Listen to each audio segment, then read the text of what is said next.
సరే ఇప్పుడు చూసుకున్నట్లయితే గాజాలో వార్ అవుతుంది. ఈ ఇజ్రాయెల్ గాజా వార్ ఎప్పటి నుంచో నడుస్తుంది, ఇప్పుడు కూడా కంటిన్యూ అవుతుంది కదా. సో రీసెంట్గా అప్పట్లో యుఎస్ కూడా సపోర్ట్ చేస్తాను వాళ్ళకి అని చెప్పి ఒక మాట ఇచ్చారు. యుఎస్ఏ సపోర్ట్ చేయడం వల్ల మన స్టూడెంట్స్ ఎవరైతే ఉన్నారో ఇండియన్స్ యుఎస్ఏలో వాళ్ళకి ఏమైనా ఎఫెక్ట్ ఉండే ఛాన్స్ ఉందా? ఇప్పుడు ఇజ్రాయెల్ పాలస్తీనియన్ వార్ అన్నది ఇది 2000 సంవత్సరాల నుంచి నడుస్తుందండి. సో కొత్త కాదు వారు. అయితే ఈ మధ్యలో ఎస్కలేట్ అయిపోయి ఇరాన్ పెద్ద యుద్ధం భీకర యుద్ధం అవుతుంది, అయ్యే ఛాన్స్ ఉంది, ఎక్స్పాండ్ అయ్యే ఛాన్స్ ఉంది.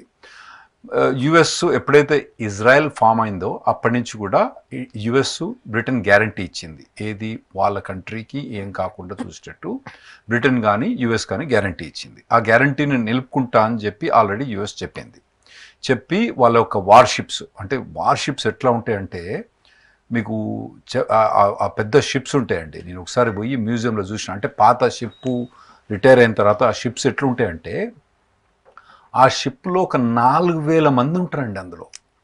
దాని అంతమంది ఉంటారు, 4000 మంది ఉంటారు అందులో. అంటే ఒక 2-3 పల్లెటూర్లు ఉండే జనాలు అందరూ, అంత యూత్, అంటే పిల్లలు ముసలు ఉంటారు కదా, అంత ఆర్మీలో పనిచేసేవాళ్ళు. ఒక 4000 మంది పనిచేస్తారు ఆ షిప్లో.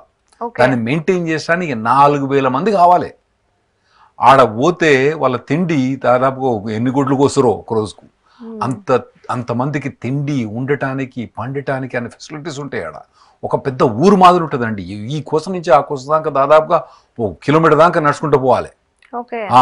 ఆడ బంకులు ఉంటాయి, అన్ని లేయర్స్ ఉంటాయండి. నేను శాండియాగోలో పోతే, అక్కడ పోతే దాంట్లో చిన్న వాళ్ళు వచ్చినప్పుడు తీసుకుపోయి చూపెట్టినండి, నేను కూడా వండర్ అయిపోయినా. సో అటువంటి 2 షిప్స్ ఇప్పుడు అక్కడ పెట్టిండు. అందులో F-16s, F-35s అవన్నీ ఉంటాయి, ల్యాండ్ కావడానికి, టేక్ ఆఫ్ కావడానికి. అటువంటి షిప్ని డిప్లాయ్ చేసింది. సో ఈ యుద్ధం అన్నది ఫ్లేర్ అయ్యే ఛాన్స్ ఉంది. అది యుఎస్ ఇన్వాల్వ్మెంట్ తప్పకుండా, ఒకవేళ ఇజ్రాయెల్ మీద అటాక్ అయితే మాత్రం తప్పకుండా యుఎస్ విల్ బి ఇన్వాల్వ్డ్ అని వాళ్ళు ఖచ్చితంగా చెప్పింది కాబట్టి ఇన్వాల్వ్ అయ్యే ఛాన్స్ ఉంటుంది.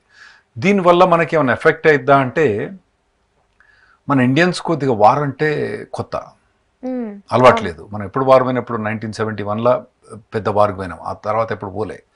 యుఎస్ కొత్త ఏం కాదు. అంటే నేను పోయినప్పటి నుంచి ఇప్పటిదాకా, యుఎస్ పోయినప్పటి నుంచి ఇప్పటిదాకా నేను 93లో పోయినా. అంటే అప్పటికే 92లో మనకు సద్దాం ఫస్ట్ వార్ ఎండ్ అయింది.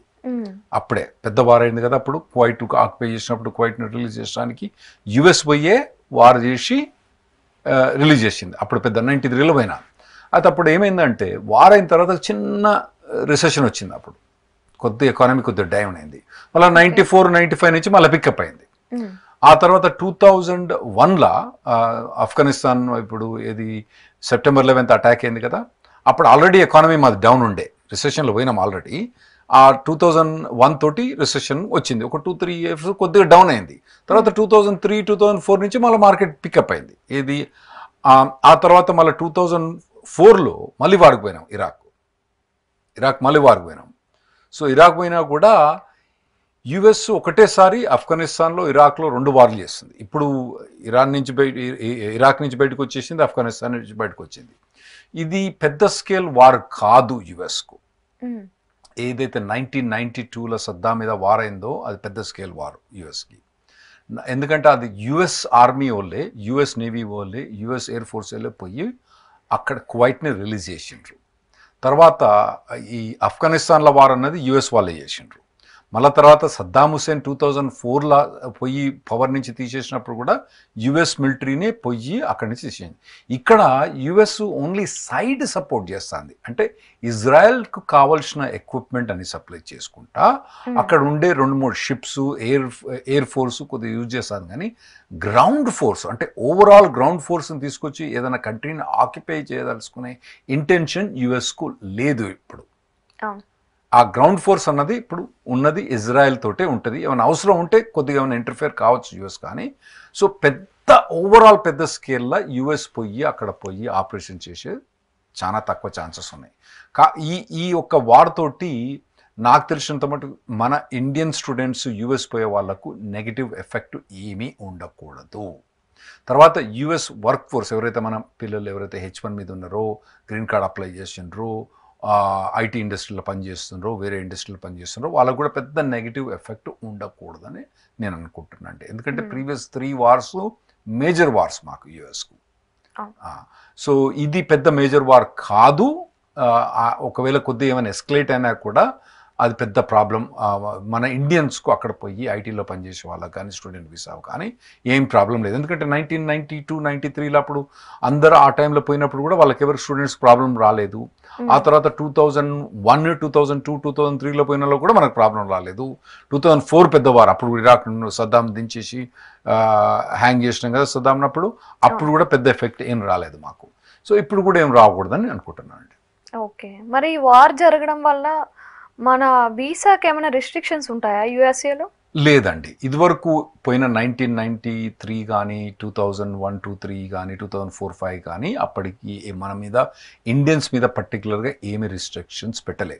అయితే 2001లో మాత్రం కొన్ని ముస్లిం కంట్రీస్ మీద బార్ పెట్టిండండి. ఎందుకంటే అప్పుడు పర్సెప్షన్ ఏంటంటే ఇది ముస్లిం కంట్రీస్ చేసిండ్రు కాబట్టి వాళ్ళ మీద కొన్ని రిస్ట్రిక్షన్స్ 2001, 2002, 2003లో పెట్టినరు. కానీ మన మీద ఎప్పుడు ఇండియన్స్ మీద ఎప్పుడు రిస్ట్రిక్షన్స్ పెట్టలేదు. మనకు దీనికి ఇరాన్కి ఏం సంబంధం లేదు. మనం ఇజ్రాయెల్ కానీ ఇరాన్ కానీ మన ఇండియన్ న్యూట్రల్ ప్లేస్ వస్తుంది కాబట్టి మనకు ఏమి రిస్ట్రిక్షన్స్ ఉండకూడదు. మన ఎట్లయితే స్టూడెంట్ వీసా నార్మల్గా వీసాలు వచ్చిపోతుండ్రో, H1Bs నార్మల్గా వచ్చిపోతుండ్రో, గ్రీన్ కార్డ్ నార్మల్ వచ్చిపోతుండ్రో అట్లే ఉండాలి తప్పితే కొత్త రిస్ట్రిక్షన్స్ ఏమి ఉండకూడదని నేను అనుకుంటానండి.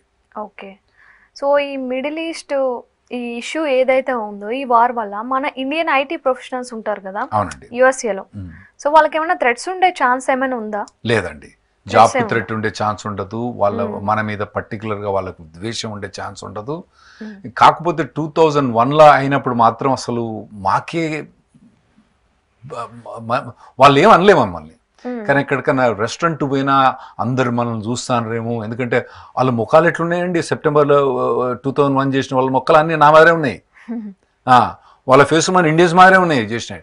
వాళ్ళు మనల్ని ఏమైనా అనుకుంటారు కానీ అప్పుడు మన మీద అప్పుడు ఐటీ ఇండస్ట్రీ మీద కానీ తర్వాత స్టూడెంట్స్ మీద కానీ ఏం రిస్ట్రిక్షన్ పెట్టలేదండి. ఏం మన మీద అప్పుడు ఏం దౌర్జన్యం కానీ ఏం కాలేదండి. సో అటువంటి ఇప్పుడు అసలు మనకు సంబంధమే లేదు కాబట్టి ఇది మన దేశానికి దగ్గర పట్ల కూడా లేదు. మనం ఇన్వాల్వ్మెంట్ లేదు, నా ఇటు సైడ్ లేదు నా అటు సైడ్ లేదు ఇన్వాల్వ్మెంటు. మనం న్యూట్రల్ ఉన్నాం కాబట్టి మన ఐటీ ప్రొఫెషనల్స్ కానీ మన H1B కానీ మన F1 కానీ వాళ్ళ మీద ఏమి ఎఫెక్ట్ ఉండకూడదని నేను అనుకుంటున్నానండి. అంటే ఎస్పెషల్లీ ఇండియన్స్ని టార్గెట్ చేయకపోయినా సరే యుఎస్ఏ మీద ఒకవేళ దాడి చేసినట్లయితే మన వాళ్ళ మీద జరిగే ఛాన్సెస్ ఉంటాయి కదా అని. అట్లా ఏముండదండి. అంటే యుఎస్ మీద దాడి చాలా కష్టం అండి. ఎక్కడి నుంచి మిజైల్స్ ఇరాన్ అక్కడ దాకా వచ్చే కెపాసిటీ లేదు. అంత దిగజారిపోలే ఇంకా యుఎస్ మీదికి యుఎస్ మెయిన్ ల్యాండ్ మీదకి ఇంత మటుకు అటాకే కాలేదండి. అంటే September 11th ఏంటంటే టెర్రరిస్ట్ అటాక్ అయింది కానీ ఒక మిలిటరీ అటాక్ అనేది యుఎస్ కంట్రీ మీద ఇంతమటు కాలే ఎప్పుడు. ఇంతమటు కాలే. ఇప్పుడు సెకండ్ వరల్డ్ వార్ మేము ఎందుకు పోయినామంటే హవాయి అని జపాన్కి దగ్గర ఉంటుంది. అది వన్ ఆఫ్ మా 50 స్టేట్స్లో మెయిన్లాండ్ అమెరికాలో 50 స్టేట్స్లో హవాయి దగ్గర లేదన్నట్టు. అదొక 4-5 వేల కిలోమీటర్ల దూరం ఉంటుంది. ఏది లాస్ ఏంజల్స్ నుంచి 4-5 వేల మైళ్ళ దూరంలో ఒక హవాయి ఐలాండ్ మీద వాళ్ళు జపాన్ దగ్గర ఉంది కాబట్టి అక్కడ అటాక్ చేసిండ్రు. యుఎస్ మెయిన్ ల్యాండ్ మీద ఇంత మటుకు అటాక్ కాలే. ఈ September 11 అనేది టెర్రరిస్ట్ అటాకే కానీ ఒక కంట్రీ వచ్చి ఒక ఎయిర్ ఫోర్స్ కానీ ఒక ఆర్మీ కానీ వచ్చి యుఎస్ మీదకి ఇంత మటుకు అటాక్ కాలే. చాలా కష్టం. ఎందుకంటే చుట్టుపక్కల 2 మెయిన్ దేశాలు ఉన్నాయి. ఒకటి కెనడా ఉన్న యుఎస్ బాయి ఎప్పుడు కొట్లాడు ఛాన్స్ లేదు. మెక్సికో యుఎస్ఏ కెనడా వీళ్ళందరూ నాఫ్టా వాళ్ళందరూ brothers. There is no chance అక్కడ కొట్లాట అన్నది. సో యుఎస్ మెయిన్ ల్యాండ్ మీద అటాక్ అన్నది వెరీ అన్లైక్లీ థింకింగ్ అన్నది. అది అయ్యే ఛాన్స్ లేదు కాబట్టి మన వాళ్ళకు సేఫ్టీ కానీ యుఎస్ మీదకి అటాక్ అవ్వే chance very very rare chance.